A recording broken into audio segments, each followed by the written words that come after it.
Jim Collison from the Heartland Developer Conference here in Omaha, Nebraska for 2014. I'm here with Terry Ryan. Terry works for Adobe and is our morning keynote for tomorrow. We're recording this on Thursday. He'll be coming in on Friday.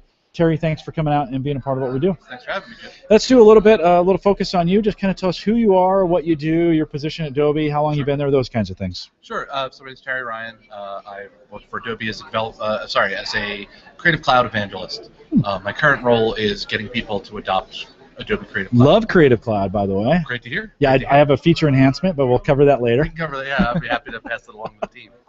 But my role has evolved over the years. I started out as a developer evangelist, focused on Adobe's developer technologies, and I've slowly kind of gone from developer to creative. Yeah. Over the course of the career. Very cool. And where are you located? I'm based out of Philadelphia, and there's no office there. I was going to say, that doesn't seem to be the mecca of... evangelism is a heavy on the road I job bet you description. Do. So there's no point to having me in the office. No, you're probably all around. Part of your job is to come and do these kinds of things. We deal with like Vince Cerf, who's a technical evangelist for Google and the father of the internet, and those kinds of guys. Pete, I think, is even an evangelist from Microsoft. And so, cool job. You don't have to be there, but you probably get to spend a lot of time. You do a lot of these conferences. Spend a lot of time in the Bay Area. Yeah. And is Adobe, they're headquartered in? There's two main headquarters. There's San Jose and San Francisco. Okay. Today, most of the stuff is being done, I'd say, it's split probably between San Jose and San Francisco. Okay.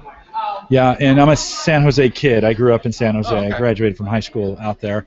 I don't miss it. I'm just going to be honest with you. I love Nebraska. I love the Bay Area. Okay. Weather's fabulous, all those things, but I love Nebraska, and so we say the wagon wheel broke, and we just never left. So the only thing you don't have is In-N-Out, right? Is what? In-N-Out. No, true. But you have steak. And We do have. I imagine that softens that blow a little bit. We have Omaha steaks, and it's good. No, Nebraska is, and especially Omaha, I think is one of the best kept secrets in the Midwest, and thriving tech community, and everybody knows everybody, but it's big enough that there's great opportunities, and Warren Buffett lives here, and we have ConAgra and UP and Berkshire and Gallup and a lot of the organizations that that are here, Mutual of Omaha. Been here a bunch. So good. It's definitely, this is my, I think, third time here at HDC. Okay. And, no, I've been through here a bunch, and I echo everything you say about it. Yeah, no, good conference, and our good friends at AIM are doing it now, and so we're excited about that. Taking it kind of to the next level, so we're pretty excited about that. Let's talk a little bit about you. You wrote a book, but you're here speaking on your keynote.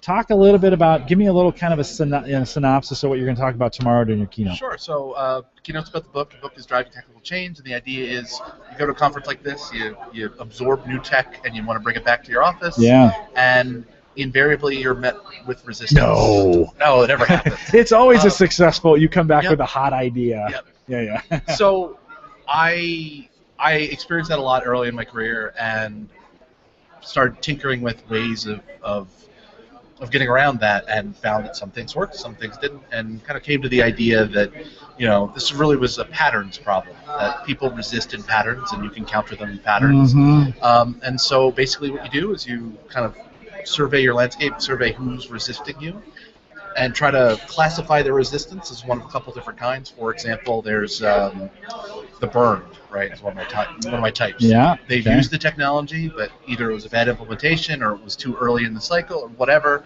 Had a bad manager. Whatever. Yeah. Maybe they screwed it up, but you don't want to ring that bell too loudly. Yeah. But at the end of the day, they've experienced it before, and so they just knee-jerk, no, I don't want to do that again. Right. Like NoSQL didn't work for us once. Never going to work again. Use it again. Okay. And what do you label them again as? The burned. The burned. Yes, okay. As in they've been burned. Yes. No, I like it. Yeah. And basically each one of them has like a, like there's the uninformed, there's the time crunched, the cynic, the irrational, which is their own type. The cynic? Is that? The cynic. The cynic.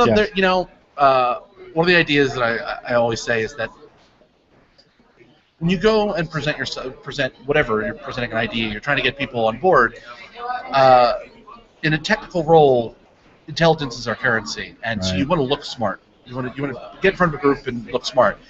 But it's actually much harder to be smart than it is to look smart. Yes. Because all you need to do to look smart is have a little bit of information of the smart person who prepped. And so the cynic is, they knee-jerk no on any new thing, and they sort of, they take you down by just, those little pieces. Yeah. And one of the key things I want to get across here is that most of these, with the exception of the irrational, they're actually rational reasons. And so being rational, being logical, you can argue your way through them, with the exception of the irrational. Yeah, because you're never gonna. What was the genesis for the book? Why write that when you wrote it? I think it's been long enough that I can say this without pissing off former employers. So I had a bad experience at one employer, and basically tried to make lemonade out of it. I learned all this stuff by constantly running up against a brick wall and figuring out some of the things that worked. What if I could take that and not just codify it for myself, but help other people with it? So born out of an experience, and then how much time did it take? Certainly you need to do a little research, collect your thoughts, write some stuff. How long was that process to get to the point where you're ready to really start writing? So I would say I spent maybe like a year and a half of sort of convincing myself that I had a book. And then Pragmatic Bookshelf, which is my publisher, they're fantastic. They have an open submission policy. Oh, great. So if you have a proposal for a book, they say, here's what you need to do to propose your book. Send it along to us. I did. They liked the idea. And then it took about 2 years to write the book. Because at the same time I was pitching the book, was also the same time where I was trying to get the gig with Adobe, and they hit at the same time, of course. Of course. Never.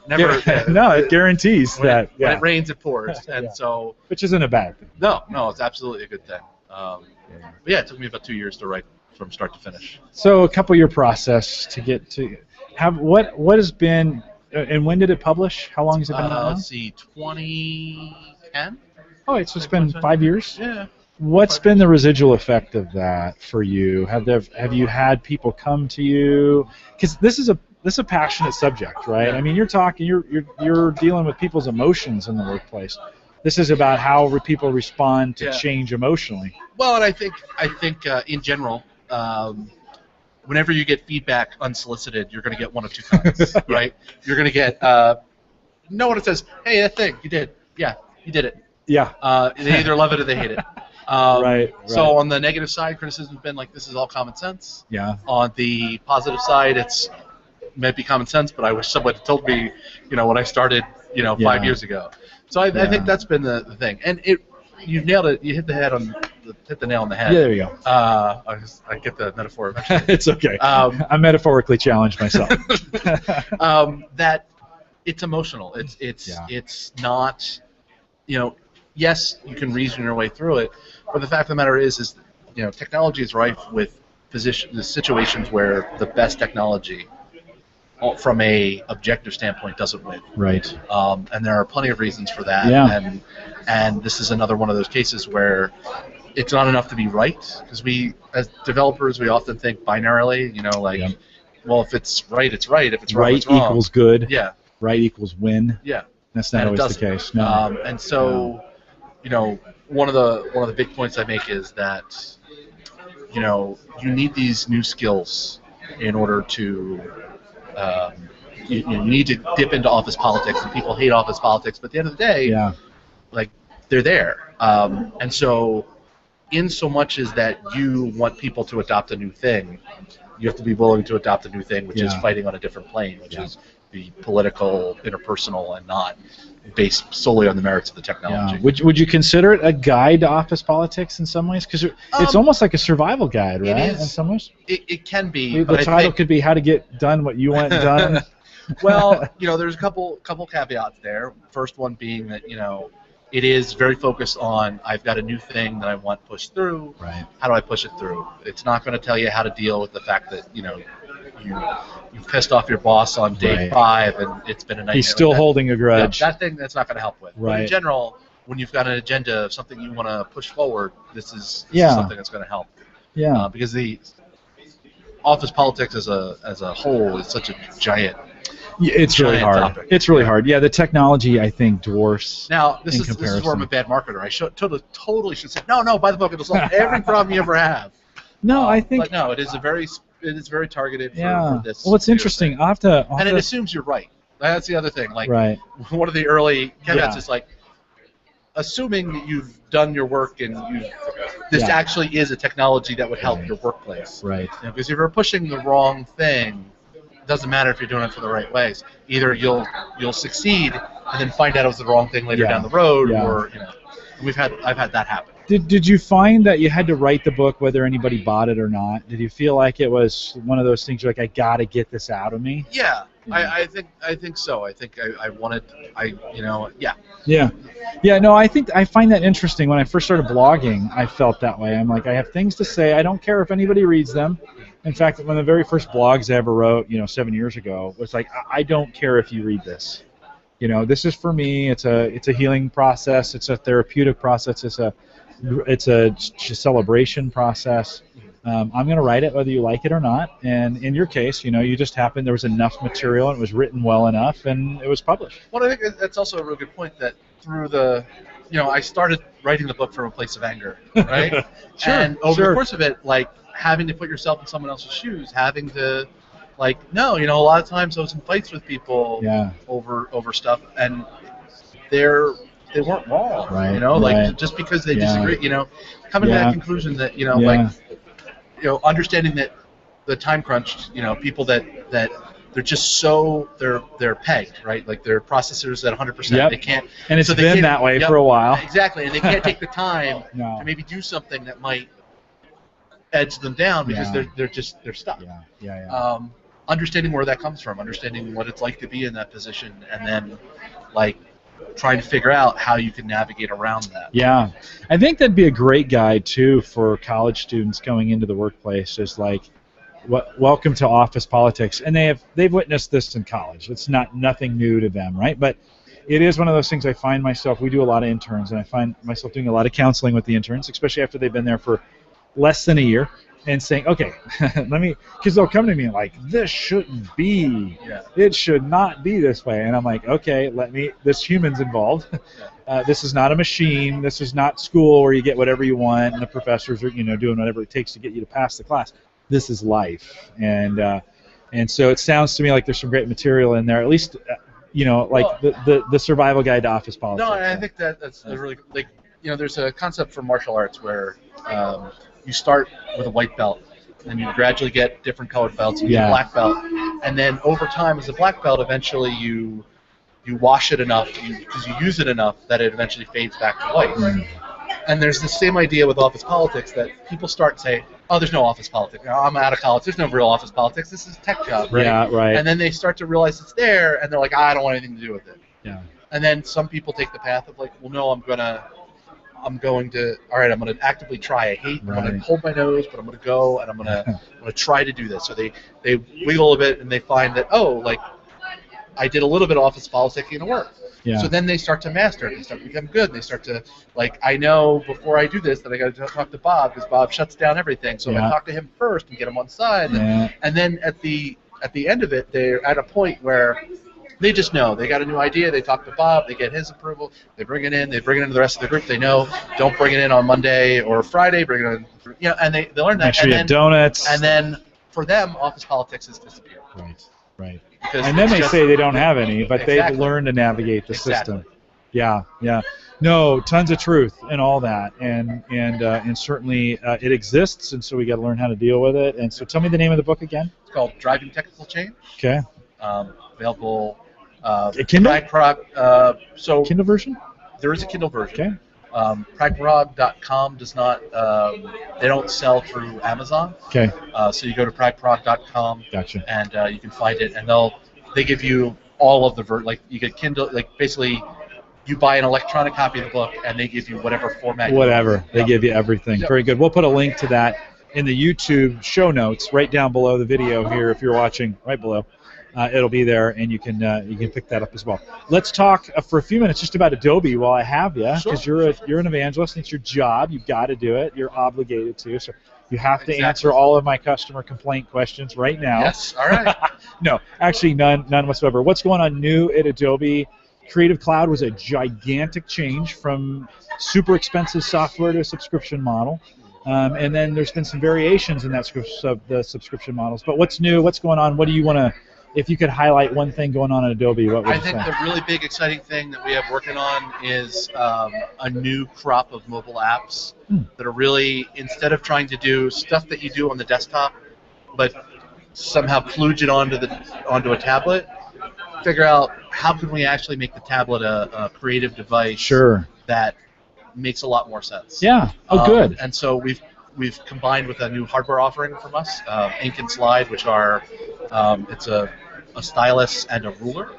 So the idea is you can actually use these to draw straight lines in ways you couldn't necessarily do before in drawing apps, and bringing some of Adobe's IP around image manipulation to the cloud. So, for example, there's a piece of tech we have called Content-Aware Fill. I don't know if you're familiar with it, but basically, before, you want to remove this thing. You've got this perfect picture, except there's a rock in the middle of the field, and it breaks whatever you're trying to do. Right. And before, it's relatively easy. You can highlight it and then do some work to remove it and replace it from other pieces, or you can just circle it, hit fill content aware, and it will do all that work for you and use algorithms to make it match perfect. It's really great tech. It's one of those things where what you see on movies that you always know people are doing they just got them right. No, you actually can do it now just like that. Yeah. But it's very processor intensive. Okay. So coming to a tablet, it's just not going to work. Right. But what we've done is we've put that stuff in the cloud so that our apps, you circle that on the tablet, it takes it, sends it up to the cloud, processes it, brings it back faster than you can ever do it on the tablet. Right. And so you start to be able to make really interesting choices. Yeah. So for example, one of our things is something called shake reduce. So if your camera shipped when you took the picture, you get a blurry picture. But you do camera shake reduction, which will get rid of the reduction. It's really amazing when you see it. Now, it's one of those settings that have a whole bunch of little knobs that you're going to twiddle with until you get the right thing. Well, we're sending it to the cloud, right? So why don't we set it, and we'll do those multiple different settings, and we'll use our intelligence about what the right settings usually are to present you 3 copies of it. So which one is the clearest? As opposed to doing on the desktop where you'd be doing it iteratively. We can do it sequentially, bring it down, and say which one is the best. Yeah, just tell me which is the best, and you can have it. So not just duplicating what you do on the desktop, but figuring out ways to use the tablet and the cloud together to do it in just fantastic ways we wouldn't think of before. Very cool. No, very cool. I've always been super impressed with what Adobe's doing. I know it's a gigantic company with a whole bunch of stuff that they bought. Reader has had its struggles at times. It seems like we're kind of through most of that. Yeah, there's a very special challenge with securing software that sits on 99% of desktops in the world. Well, Microsoft called. They have the exact same problem. So it's always tough. I, as a podcaster, since I've got you, we'd love to see some embrace like that for the podcast community, which is help us make our audio that we push up and then have Audition online to make those edits and then kick it out, because in Audition there's tons of filters, right? Yeah. And the number one question we get with podcast coaching is, man, how do I operate those filters? How do I make that sound really good? How do I, you're going to have... Every audio engineer will tell you 5 steps that are completely different than the other 5 steps you've heard. Exactly. So that'd be great too. I think with audio, it's the same thing. Run it through some filters, levelers, normalizers, some of the stuff we use all the time, and then present to me, here's the 3 files. Which one sounds the best to you? Well, have you encountered Adobe Voice at all? I have not. So Adobe Voice is an app for telling stories. So basically, it's a tablet-based app. You select slides, you record audio, it's very simple. It's basically a tablet-based story presenting app. Sure. But one of the things we found was we originally had like crazy audio scrubbing in it. And then I think we switched at the last moment because we weren't happy with it to a very simple, like just a band, very simple filter. Kind of just a normalization and boom. And the response from that, everybody's asking like, "What did you guys do?" Well, we actually didn't do that much. Yeah. It's one of those things where, doing very simple right things is the easiest. Yeah. And then, of course, having a good mic is... It does help, right? And in this situation, with these mics, they're designed just for this environment. We pick up a little bit of the conference noise, which is what I want. I would not scrub this out. It's intended to be that way. I want that. Show that you're in a dynamic place. Yeah, no, exactly. And but if we get close enough to them, we get great sound out of them, But there are some, the podcast community is growing. It's growing rapidly, and Audition is one of those tools we all use, a lot of us use. But I'd love to see some of what you guys are taking to pictures, movies, and apply that to audio and video, because today I'm dependent on Google they're the only ones doing this kind of amazing work with video content and putting it out. Certainly you guys have all the stuff. We have the IP, we just don't have it in the cloud yet. Yeah. So it is stuff that we're looking at. Good. It's definitely stuff that we're looking at. There's stuff in discussion and internally. But right now, like it's a little bit further out. Yeah. I'm obligated to say this to you. I think it's very valid points. And Podcasters around the world would be like, you had who from Adobe and you didn't. The other thing we'd love to see is you have a photographer's. So today as a podcaster, I want to use Audition and is Final Cut? No, what's Premiere. So I want to use those two. Today I use Audacity and I use Windows Movie Maker, which are two terrible. Right? They're okay, but I want those two tools. I can't buy them out. I want the same thing our photographer friends get, which is that. So I know you can't. I know you don't set pricing. And it really comes down to the photographers were enough of an audience. All right, so we just need to make a bunch of noise. You need to make a lot of noise. That's really what it comes down to. It starts today. Do it. No, good. That would just be. I always think about that every time I go out and look and think, am I going to subscribe? Is it time? Because I think I'm using an old version of Audition, like 3, and because I need it to convert my MP3s. It has that Funkenheiser or whatever MP3 encoder. And I don't want to use iTunes. That's the other place I could go to do it, to get it done. But so every once in a while, about once a year, I'm thinking, okay, I'm going to go out and check the Creative Cloud site and see what my options are, hoping there'll be a new one. I knew you had some new announcements come out recently, right? Was there some recent changes? It wasn't there, but anything in the new announcements that besides what you talked about? Those are probably the big pieces. Okay. The one thing that I'd say about Creative Cloud. Part of the reason why we're hesitant to break it up into smaller pieces is because we found that, especially among creatives, the push is there for them to do more in different spaces. Most photographers are also doing video now. Video people have to do web. Web people have to do photos and video.